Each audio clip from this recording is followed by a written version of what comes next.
La lèpre, maladie invalidante, continue de marquer sa présence en Côte d'Ivoire. À ce jour, plus de 400 cas enregistrés. La lèpre existe encore.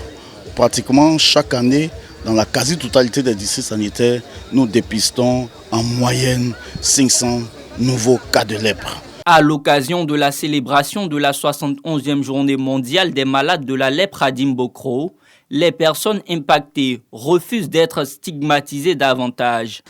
Nous voudrons être impliqués dans leur programme d'activité envers les personnes affectées par les maladies tropicales négligées, car nous disons, rien de ce qui nous concerne ne peut se faire sans nous. Vaincre la lèpre est à notre portée. Ayons la volonté de le faire. Est le thème de cette 71e édition. Pour Diakité Cotijan, président de l'association ivoirienne Raoul Folro, les acteurs ne doivent pas baisser les bras. Nous croyons aussi, nous membres de l'association ivoirienne Raoul Folro, que l'atteinte de l'objectif zéro lèpre à l'horizon 2030 est possible si nous y mettons tous de la volonté, de la bonne volonté. Pour parvenir à l'éradication de la lèpre, la Côte d'Ivoire a mis l'accent sur le dépistage précoce et la sensibilisation.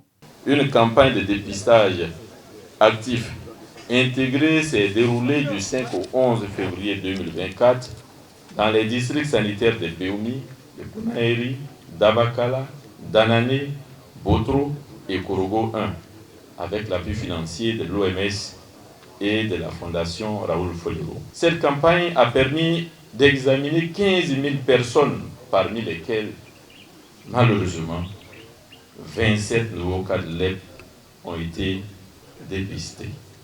Cette stratégie nationale va bénéficier de l'appui technique et financier de l'Organisation mondiale de la santé. Les victoires obtenues sur des maladies tropicales négligées traduisent une belle synergie d'action entre, d'une part, l'OMS qui a accompli de grands progrès et d'autre part, les partenaires et gouvernements qui ont engagé d'énormes moyens pour soutenir cette lutte.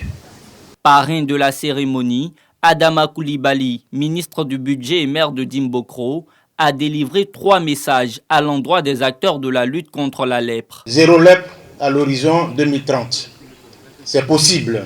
Cela passe par la conjugaison des efforts, la mutualisation des efforts de tous, le gouvernement, les partenaires techniques et financiers, mais également les organisations non gouvernementales et les organisations de la société civile. Méconnue du grand public et souvent associée à une maladie du passé, la lèpre est considérée comme la maladie de la pauvreté, de l'ignorance et de la honte.